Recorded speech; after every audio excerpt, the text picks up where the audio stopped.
This is Ben Davison. Subscribe to Stephen Icon. Okay, so the press conference for Tyson Fury versus Deontay Wilder. Yes, I know I'm a good 24 hours behind of it because I was really busy. But a few points on this one. I think for this particular video, I want to talk about the fact that Tyson Fury called out JD's. JD's is Deontay Wilder's manager and trainer. Of course, Matt Scott is now the head trainer, but previously it was JD's for the rematch. Now, JD's was in the changing room when Tyson Fury was having his hands wrapped and all gloved up. So if there was anything untoward, JD's would have been there to see it. But yet, JD's is still part of Wilder's team. Mark Breeden got fired because apparently Mark Breeden spiked the water of Deontay Wilder and, of course, threw in a towel. Now, a towel, yes, that definitely happened. Okay, he saved Deontay Wilder's life, potentially. But the spiking of the water, we know that didn't happen. How do we know that? Because nothing flagged up on Wilder. Unless, of course, Wilder has therapeutic use exemptions, in which case certain things won't get flagged up. So is Wilder a PED cheat? If he's not, then it would have been flagged. Okay, so we know Mark Breeden didn't do that. But the point is, Mark Breeden got fired. JD's still keeps his job. So Tyson Fury was asking for JD's to get on the stage, explain everything. Now, Wilder, he seemed quite stuttery in this press conference. He seemed very nervous. He was unsure of what to say. He kept saying things like, silence is golden. Well, yeah, silence is golden when you've got your bootlickers around you, the YouTube uploaders who you only allowed to interview you. Silence weren't so golden then, now was it? And then, of course, he changed his tune as the press conference said, or as the press conference went on. He says things like, to Tyson Fury, he's a cheat, and I stand by my words. I don't have to prove it. My eyes tell me what it is that I saw. All these kind of excuses. Now, my thought process on this one, going by what it is that Wilder has saying, going by the fact that Wilder wasn't really standing by his words. He wasn't showing anything. He didn't prove anything. He could have proved it by now, but he didn't. And I think the reason why he didn't is because either A, he doesn't believe it himself, or B, all of this has been one big mind game from Deontay Wilder. All of it has, just to try and rile up Fury, just try and get Fury out of his confident zone, out of his straight thinking zone, to maybe make Tyson angry. When you're angry, you make a mistake. In that 1 second, Wilder will put your lights out. Maybe this whole thing from Deontay Wilder has just been one big ruse. Maybe. Okay? And let's be honest, it's very realistic, because if you just look at all the excuses, there's too many of them. And I said this months ago, over a year ago. If you just come out with one excuse, that's one thing. Come out with several, it's complete garbage, isn't it?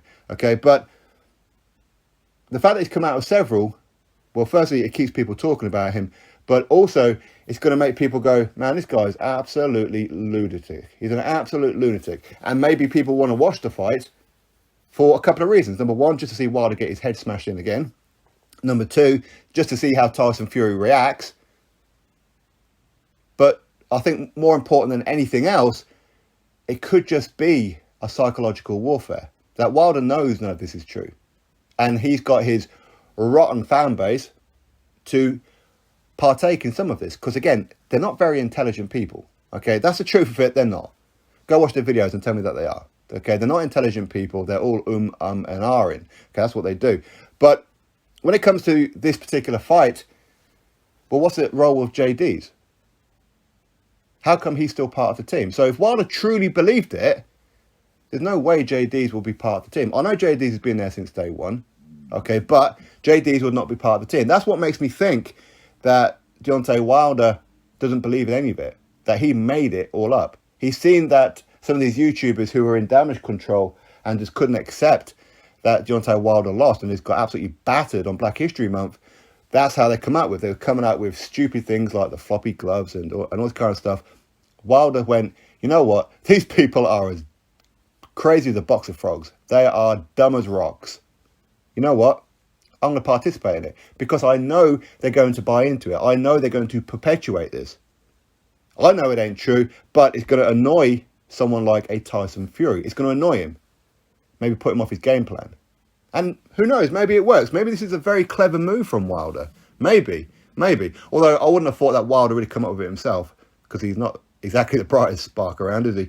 But I do think that JD's, had he have come out and explained himself, maybe we'd have got a better gauge for it. But the fact that Tyson Fury said that when he was calling out JD's, he said that JD's was just stood there smiling. So that would tell me that JD's knows that ain't true. Well, of course JD's knows that ain't true. JD's was in the changing room. JD's was the one who was watching the hands get wrapped, all that kind of thing. So for me, the whole thing has been one big ruse. All of it. The whole thing's just one big con job that Deontay Wilder and his team have come out with. But unfortunately, his fans, they're the ones who have been coming out with it and degrading themselves, selling their souls for this man who couldn't really give a damn about this man who's been using them.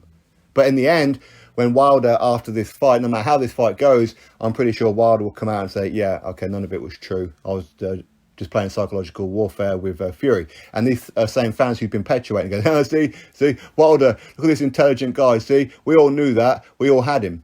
No, you all believed it, is what you done.